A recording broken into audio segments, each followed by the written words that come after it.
Hi,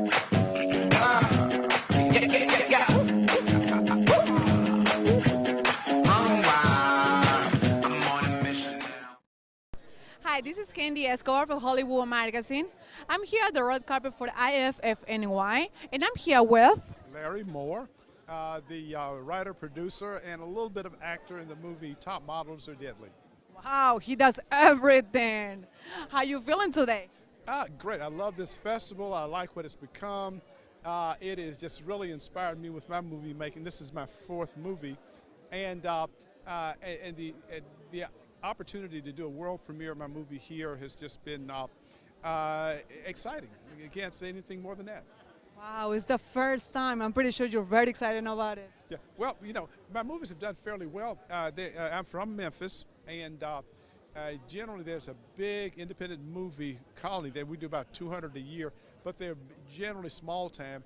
I kind of have a reputation for making feature films that make the festivals, but this one is one of the bigger. It's taken longer to work on this one than some of the other ones, but we're just happy to be able to get it here and get it started off for the world.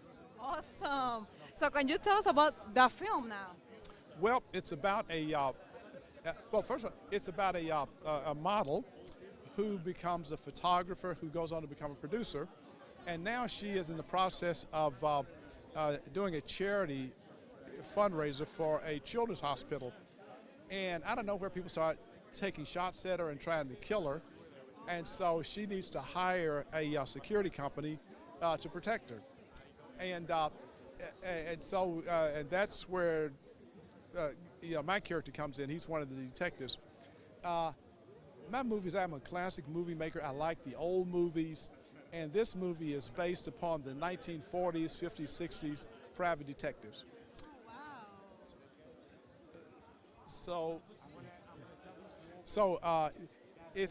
I'd like to say it's kind of the old 77 Sunset Strip Peter Gunn movie, and so we had a lot of fun doing it. I got the idea from my neighbor. I had a neighbor who had From your neighbor?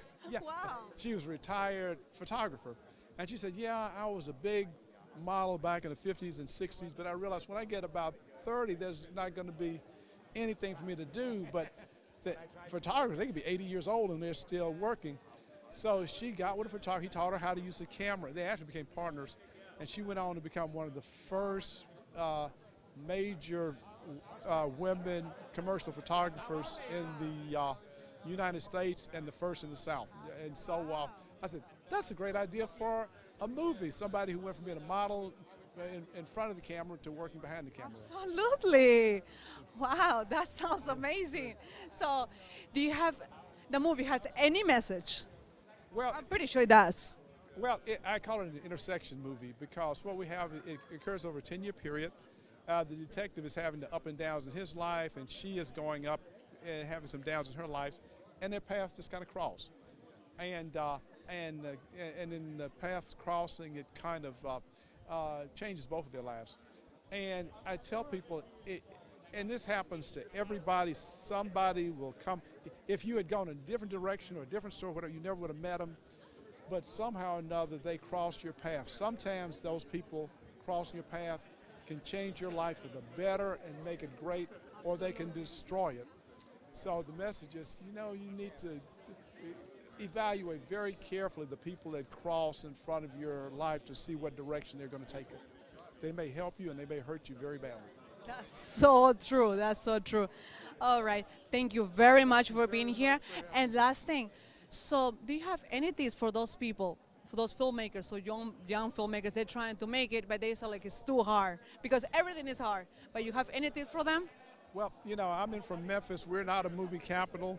I am a lawyer, law professor by day, but I always tell my actors, keep your day job, but keep doing what you love. You know, making it big time is like winning the lottery. Everybody doesn't win the lottery, but that doesn't mean you can't act. And in Memphis, everybody goes to work, and then after. This is New York. This is New York. And after they come home, they act, they paint, they do music. I make movies. I said birds were meant to fly. So, you know, even if you're not making any money doing it, if you have that talent, go ahead and do it, you know, because you'll enjoy it. And who knows, you may be like, who is it, Van Gogh, who never sold a painting. Now his paintings are being sold for hundreds of millions of dollars, and he never made a nickel, but he enjoyed doing it. And so who's to determine when you're going to make it? But only you can determine when you're going to make your product, and so keep making it. All right, that's inspiring words. Thank you very much for being here. Thank you very much. This is Candy Escobar. Thank you very much.